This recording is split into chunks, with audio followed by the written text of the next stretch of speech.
What would I tell you about the girl who does the thumbnails? Should I talk about the place? It was a little rented house somewhere in London. Maybe about the time. It was a time of uncertainty, and yet of great fun. Oh, I'd just talk about her. What would I say? There's only one thing I could say to her. I would tell her to, Claire, get up, come on! Come on, up, Claire, up. What? Look, we gotta do a review today, come on. Which one is it? Creature from the Black Lagoon, you're holding it. Oh, yeah.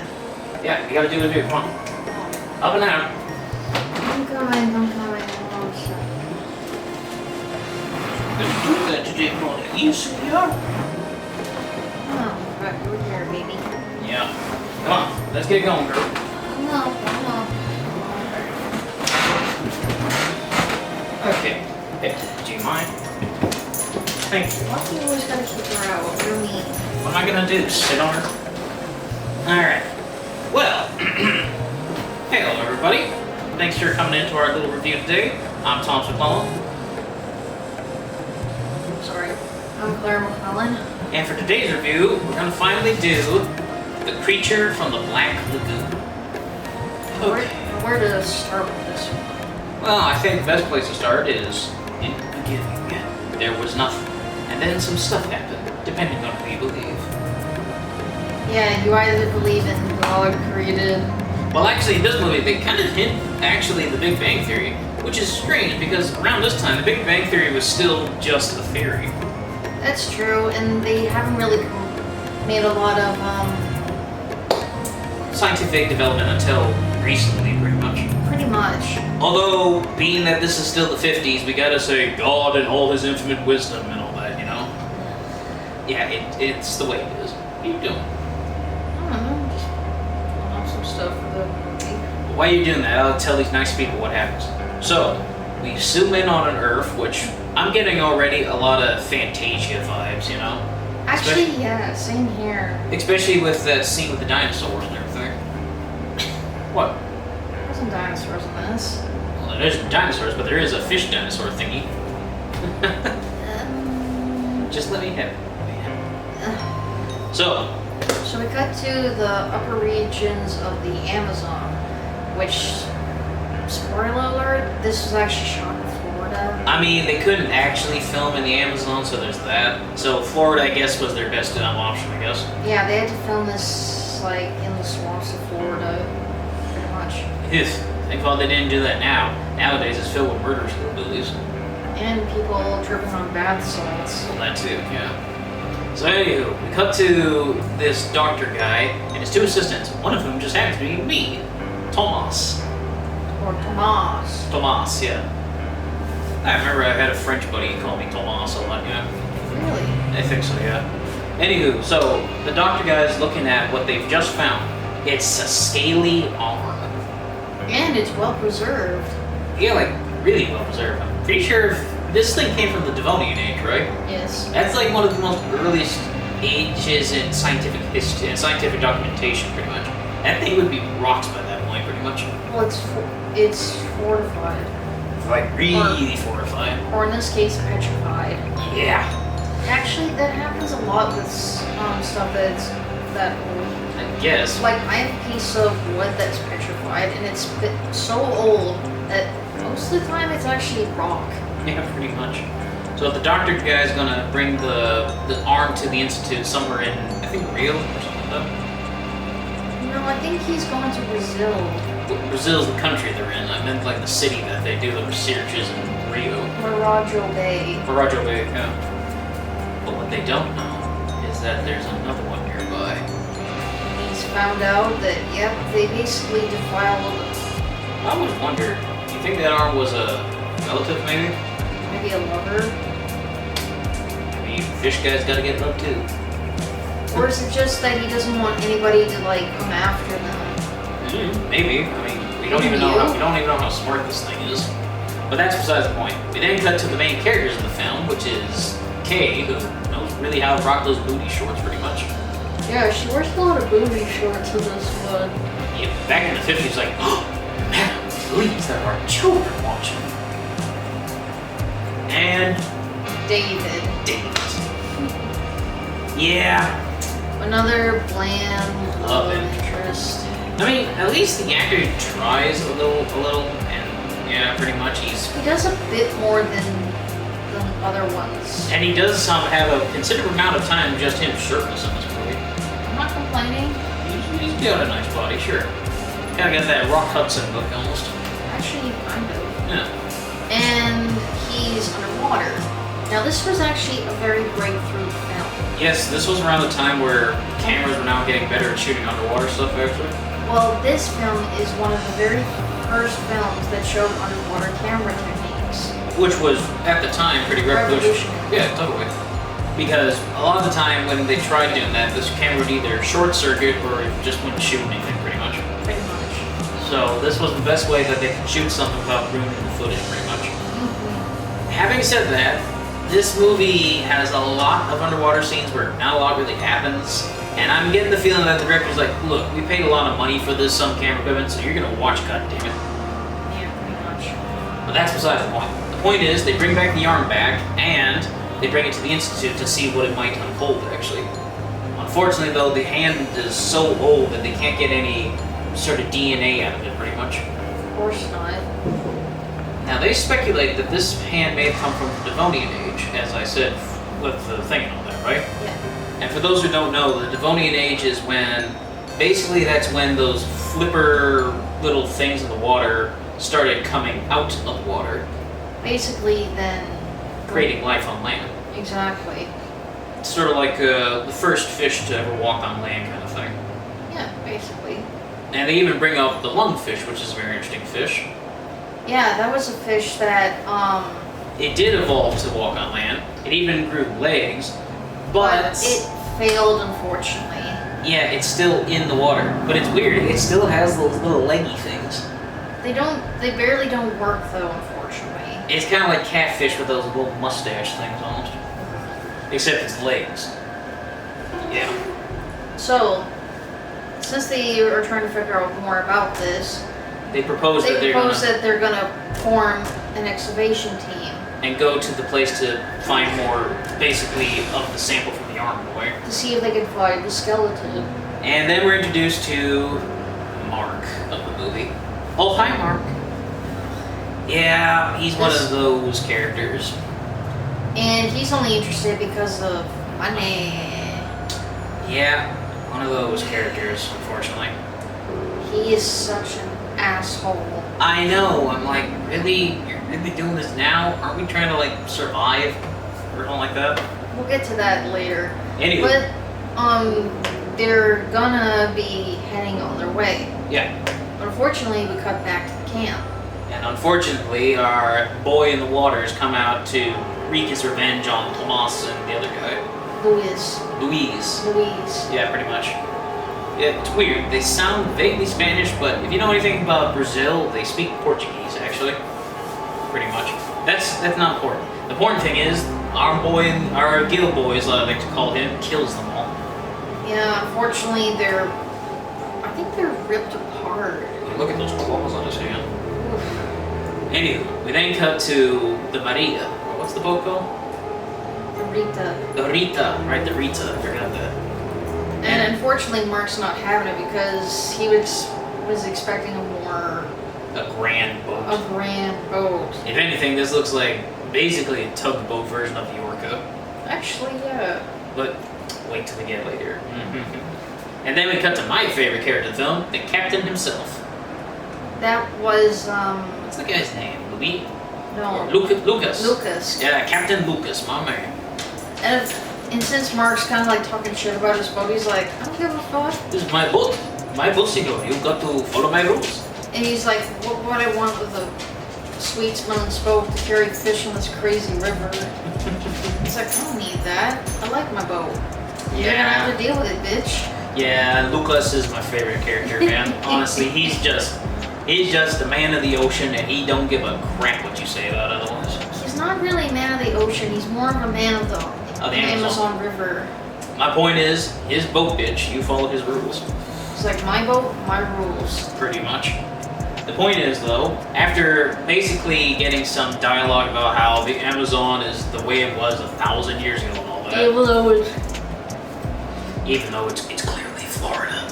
It's clearly Florida. Like, come on. Those trees would not be in the Amazon. And that's clearly an alligator. And I'm pretty sure they don't even have alligators in the Amazon. They have mostly crocodiles. Exactly. We can't tell the difference because we're the audience. Anywho, they get back to the site, and they think that the guys that were killed by a jaguar. because jaguars got those things with claws where they do it like that.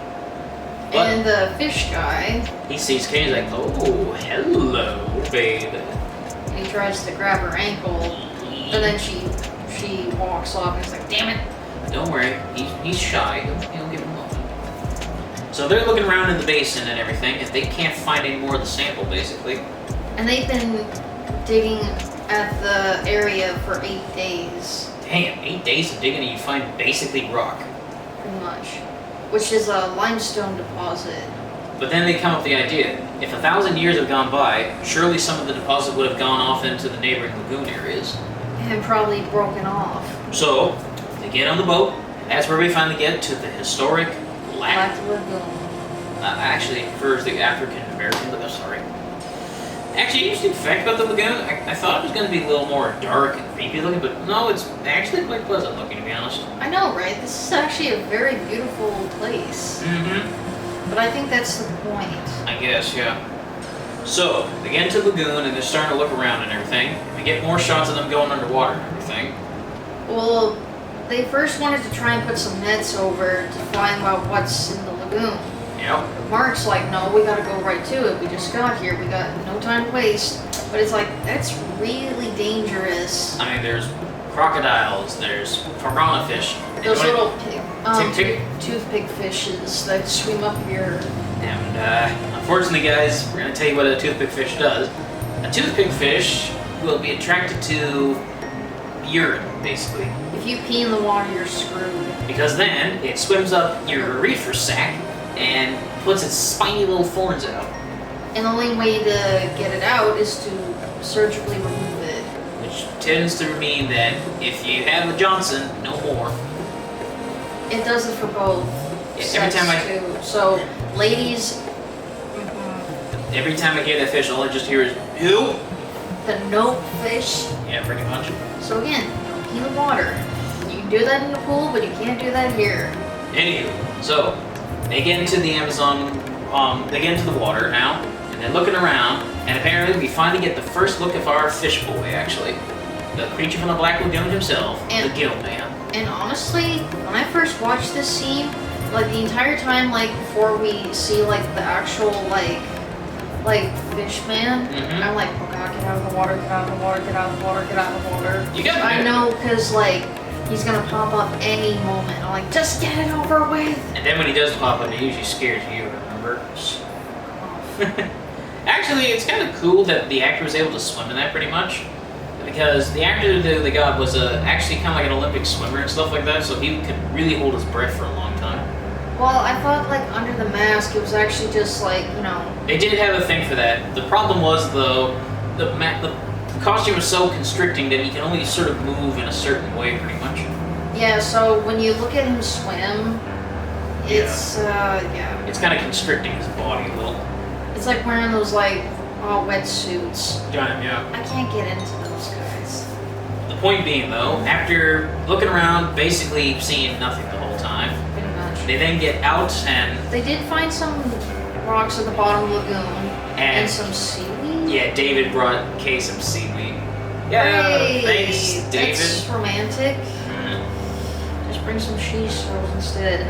The point is, they then bring it to do some sort of test, basically, on. It's called the uranium lead test. It basically deposit how old a rock is and if it's from the right era and all that. Basically. Yeah. But then we get what's honestly kind of fan service, but it's kind of cool at the same time. Yeah. Kay going for a swim, basically. Gotta admit, I kind of wish women still wore those kind of swimsuits, man. It's kind of cool looking. Some women still do, which is like, thank you. Mhm. Because honestly, you don't need to show everything. Yeah, She's got a nice figure at least, yeah. Honestly, my personal opinion, I just like wearing a t-shirt and swim shorts. Totally. But that's just me. I don't like most bathing suits. So she's swimming about, and damn, she's really good at swimming. And then our gill man's come back. He's like, okay, think of something cool to say, man. I kind of like the scene where like he's swimming just like underneath her. Yeah, That's he's really so close. He's so close that he can literally just grab her. And he almost does, right, with the hands and all that. Well, he nearly grabs her ankles there, but then he chickens out. It's kind of like those dudes that swim in the water just to like, you know, gently tickle his girl and all that. Or like when you touch seaweed, you're like, ah, what the fuck was that? And the point is, he swims away because he's like, oh man, I can't think of anything cool to say to her. I'm just gonna go back and sulk a little bit. But he then continues to follow her because Lucas is like, yo, get out of the water, girl. Because she's swimming too far, which you're not supposed to do. You're not supposed to do. Do you want to get eaten alive by piranhas? Because this is how you get eaten alive by piranhas. Fuck piranhas. I'm worried about the fucking crocodiles. Or the gators, yeah. I'm not sure exactly what they have down there, but yeah. The point is, she swims back, she gets on the boat, but apparently the creature gets caught in the net or something. He's like, ah, what the fuck? What the hell, dude? I'm just swimming here. And we kind of get a scene kind of like from Jaws. Steven, you want to explain this? Okay, can we address this now? Yes. So, I think it's safe to say that when Steven Spielberg was making Jaws, he may have taken a little inspiration from this movie. Think about it. Well, this film came out in 1954. And Jaws didn't come out until 1973, even though filming began in 1970. Wait, no, that's not right. Jaws began film. It was released in 1975, wasn't it? And it started filming in 1973 or even 74, I think. The point being, I'm gonna assume. Yeah, 75. The point being, I'm gonna assume Steven took a little inspiration from this. Think about it. It mostly takes place on a boat. There's a lot of shots of the crane, basically thinking. Underwater shots. Underwater shots. We sometimes don't get to see the monster for very long. Well, in Steven's case, it's very different. It's very practical because when you look at Jaws nowadays, it looks fake as shit sometimes. Well, also because the machine kept breaking down and sinking to the bottom of the ocean. Yeah, salt water is not durable, let me tell you. That's why they filmed this at a lake. Anyways. So, our man's caught in the net, and they're trying to pull up to see what the hell it is and everything. And then it finally pulls, Gives way, yeah. Pulls up, and there's a giant hole in the net, and And this guy I heard, he's just like, ow, a broken nail, what the fuck? no, that's the equivalent of ripping off your entire fingernail, like from the foreleg. No. Why would you bring that up? Because I'm a sick bitch. I know you are. So, now they're wondering what the hell did this, and they also finished the test, and it's definitely from the limestone deposit. Of the Devonian age, yeah. So the skeleton might be somewhere on the bottom of the lagoon. So they go in again to look around, and they bring this big friggin' camera. Ass camera. Like, what is that, a tank missile? Ah yes, the early days of Apple.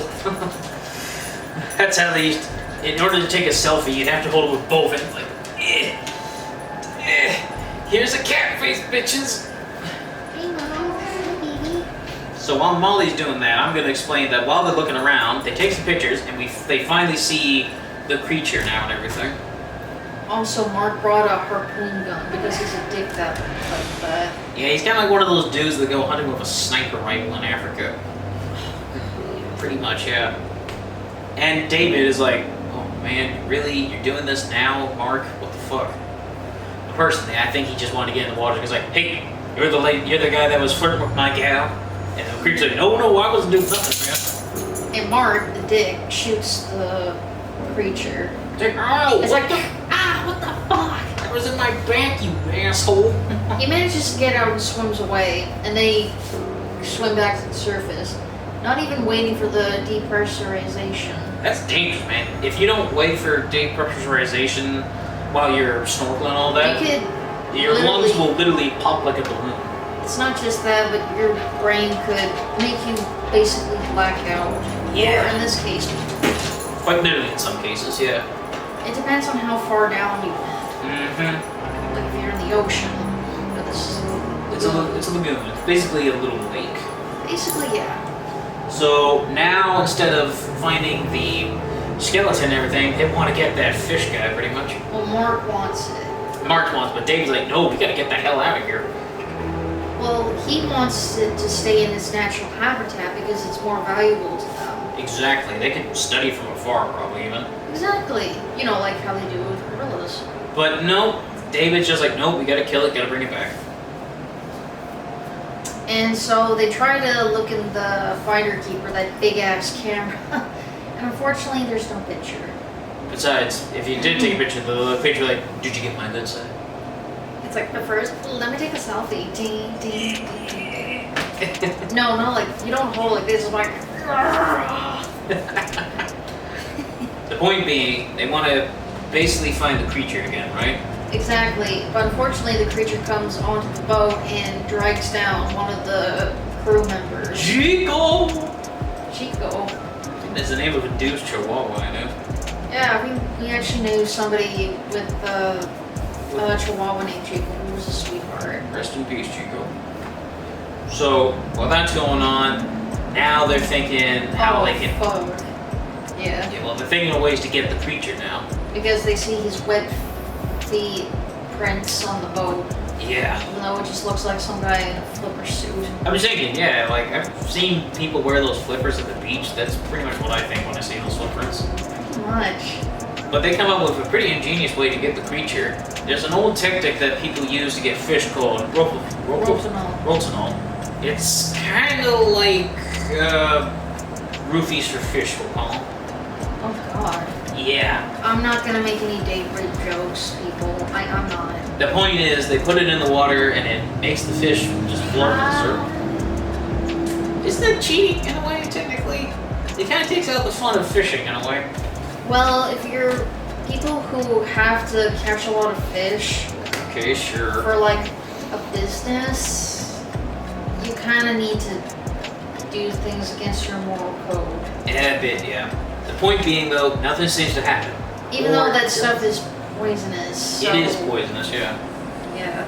It doesn't seem to do much at first, but then... Well, they decide to make it sink deeper into the lagoon. Yep, And then it kind of works. kind of. They get the guy all dazed and confused, basically. Also, Kay, put your cigarette out somewhere else. Do not throw it into the lagoon. Yeah, she throws it in the cigarette and I the bet, like, I bet he's like this. "Yeah, fuck you, bitch, don't glitter in my lake." It's like, stop it. This is my lagoon. It's not your personal trash bin. So they're chasing him, basically, right? Yeah, and then they basically have like, look at, I think it's got kind of like a cool cave here, to be honest. Yeah, the cute creature does have a pretty cool cave, a pretty cool hideout. Hell, even his roommate is Dracula, even though it's a bat on a string. Yes, it's a bat on a string. The point is, he's knocked out from the rope crawl stuff, so they bring him aboard on this little bamboo cage thing. Well, before that happens, he kills the other crew member, the other brother of Chico. God damn it, dude. Thanks, David. Fuck! Or thanks, Mark, pretty much. Pretty much. So they got him in a cage on the boat. And Mark Yeah. wants to leave right away because apparently they go what they need. Even though like, David's like, no, we need to study the cave. I mean, can't you just bring him back, then come back and study the cave? Apparently not. The point being, it doesn't work for long because then he's like, oh man, that was a hell of a drink I had last night. And he's like, oh, how am I doing here? Listen, officer, I told you, I've never done drugs before. Well, this other scientist guy, I forget. Yeah, there's a lot of... Dr. Thompson, I think his name was. There's a lot of forgettable characters in this movie, what can I say? And it was Dr. Thompson's kind of reassuring Kay because apparently Kay had a thing with Mark. What? I don't know. Personally, I think she's worried about her new boyfriend, the fish guy. Just saying. And unfortunately, the creature breaks out. And It doesn't he like... attracts Dr. Thompson. Yeah, he scars his face or something like that? And Kay throws a lantern on him, and he's like, ah, I'm on fire, I'm on fire. I'm cooking the Christmas dinner over here. A fish Christmas dinner. It's like Hanukkah. Ooh, like had it? Yeah, maybe. The point being, we got a cooked fish going on. He jumps in the water and everything, and he swims away. Yep, and then we cut to Dr. Thompson, who has a kind of 50-50 chance to live. I mean, we never get a confirmation if he lives or dies in the film, so, you know. As far as we know, he's alive. But now he's all wrapped up in bandages, so now we can say that the Invisible Man's in the movie. Or the mummy. I'm going to say Invisible Man because of those big bushy eyebrows. Anyways. Looks like Martin Scorsese on those things. So, now that that's happened, everyone's like, yeah, we need to get the fuck out of here. We're getting out of here. Fuck this. Even though Mark's like, no, we gotta stay and get the creatures. Like, fuck that. Everyone's dying. Yeah, dude, now is not the time. We need to go. And I love it how he's like... He tries to shake up the captain. He's like, you, got something to say, senor?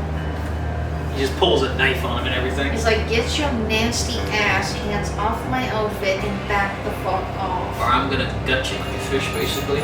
No, I'll stab my knife through your jaw. Pretty much. And end up like that guy from Hot Fuzz. Ooh, we're not gonna get into that. So they're going away and everything, but oh no, the barricade has been put up apparently by the creature and all that. What kind of barricade? I mean, I know it's deeper, like under the water. Yeah, but the way they shoot it, it looks basically like just a bunch of sticks just in the way. Here, I got an idea. Full speed. I think they're worried though if they do that, they might accidentally hit some rocks doing that. Or the motor might be damaged. Yeah. And basically, the engine would shut down. So now They're trapped. Yeah, they're trapped. And the creature destroyed their lifeboat. And he also is destroying their little claw hook thing as it tries to take out the sticks and everything. No, he didn't destroy it. Well, he didn't destroy it, but he's unhooking it, basically. He's unhooking it every time that they place it. Which isn't fair. He's like, come on, dude, we need to get out of here. He's like, no, you're a Black Lagoon now, fuckboy. Yeah. So, David basically is thinking, okay. I guess I gotta go in the water and do this. And Mark's like, I'm going with him. Because he's trying to be redeemed in some way, but I'm like, No, you're not. he's not redeeming himself. He just wants to catch the creature. Like, dude, now is not the time. And finally, Mark finally gets what's coming to him. He gets a punch in the face. Yeah, David just socks him on it pretty much. Take that, you blonde bitch. Yeah. So, then David goes underwater to get the sticks out of the way and everything. Unfortunately, the creature's coming up behind, but finally Mark did something actually good here. He actually tries to defend David here, yeah. I think he shoots him. He takes a harpoon and he shoots him, but it doesn't do shit. And that was this close to Mark's face, man. Like, who are you trying to shoot there, Mark? Yeah, I'm sorry, I keep getting their names mixed up, sorry. I don't know. They're very interchangeable, I'm sorry. The point being, Mark gets killed by the creature. And I wonder how the creature killed him. I wonder, they don't show it very well. Well, because of the, like murky, monkey stuff, like on the bottom of the lagoon. But this is a very interesting thing with water crocodiles. Oh, you mean the death roll? He did a death roll. Well, that's kind of cool. So if you don't know what a death roll is, okay, if a crocodile or alligator takes a bite in you, they will hold you tight, and they will try to wrap themselves kind of around you by rolling. Now this is for two reasons. One, it's so that they can get you closer so they can eat you basically. But two, it's so it kind of breaks your spine in half actually. it also drains your energy out from all the struggling. And when they bite hard. Very hard. But I don't think the creature bit him, I think it basically kind of drowned him nowhere. Well, plus he ripped out his breathing tube Yeah. and he drowned him. So And now, he floats in the water like the little shit that he is. so yeah, Mark's dead now, and David's thinking, what the hell are we gonna do now? And they're running out of ideas. However, maybe there is a way they can fight him. They So- can fight him like a mosquito. So they take whatever is left of the rotenol and put it in an air bottle. Air bottle tool. I like the one scene though where they're putting the stuff in the bottle and all that, but then the creature apparently got on the boat and he sees the dude at the bench says, I think he's saying, I bet he's like, oh my god, an invisible man. Buddy, is that you? Hey, look, it's me. and they're like, oh shit, it's him, they're attacking with this axe. They literally attack him with the fire hatchet. And they're like, ow! Ow, what the fuck? Fine, I'm going. They jerks. So, Mark goes No, David. Sorry. So David's now in the water. He's got the hose and everything. But he's got to be careful because... There's not much in there. So David gets in the water. And what's the first thing he does? Sprays. God damn it, David. We got a limited amount of that shit and you're wasting it here. But as soon as the creature gets close when he's trying to hook the branches and stuff, spray! And there's this creature's like, oh, man. I am high as a motherfucker. Yeah, tilt the head, bitch. So, they managed to get it hooked up. He gets out of the water and they're hooked, and they're bringing back up with, fortunately, the creature, high and horny. Not a good idea. Yeah. Gets Kate and takes her back to his place. And we get a nice big close-up of his face with his big lips and everything. And he's like, hey baby, you want to see how I kiss? Mwah, mwah. It's like, this is not the only thing I do with my lips. Sorry. So, he takes her back to his place, and the iconic shot where he's emerging from the water with the and he's holding her. We call that the monster carry. Exactly. Pretty much. He's like, now, I know it's a little dark and a little damp, but I just got my roommate to leave for a few hours, so we got this place to ourselves. Hey, creature, who's the girl you got? Shut up, this is my new girlfriend. Okay, I'm just going to turn into an unconvincing bat on the string now. Yeah, that scene where David comes up from the dead and that bat flies at him. It's like, oh, it's so shitty looking. It looks like something you would get from like the Halloween costume store. Yeah. So, Mark finds Kay. Sorry, David finds Kay, and he's about to get her out of here, but the creature's like, hey, come on, I was just trying to get some Cheetos. What the hell's wrong with you guys? And they kind of duke it out, but of course David's losing. And his weapon was destroyed, so, I mean, he's dead meat, right? Pretty much. If only there was somebody, if only the professor and the other guy would show up and just out of nowhere and shoot him. They did. They did. He's dead now. He's all shut up. He goes in the water. Maybe sinks to the bottom of the lagoon. But don't worry, he'll heal up and then get captured by Michael Shannon and fall in love with the mute girl. Look, Del Toro, you saw what you did here. To be fair though, he did admit that this movie was his favorite pretty much. And yeah. That's the movie for you. Now I want to do something interesting. I want to talk about what happened after the movie now. So, did this have a sequel? Yes, it did have a sequel, and I think it might be in 3D, I'm not sure. Most of the Universal monsters had pretty terrible sequels, except for maybe like the Bride of Frankenstein. That was okay. And I guess the Invisible Man 2 was okay. That one was okay because it had Vincent Price in it. But actually, some people actually kind of prefer the sequels to the original because the sequel actually expands a little bit more on the creature, actually. Does it? Yeah, it expands a little more on the creature, and the love interest for the film is actually pretty okay, actually.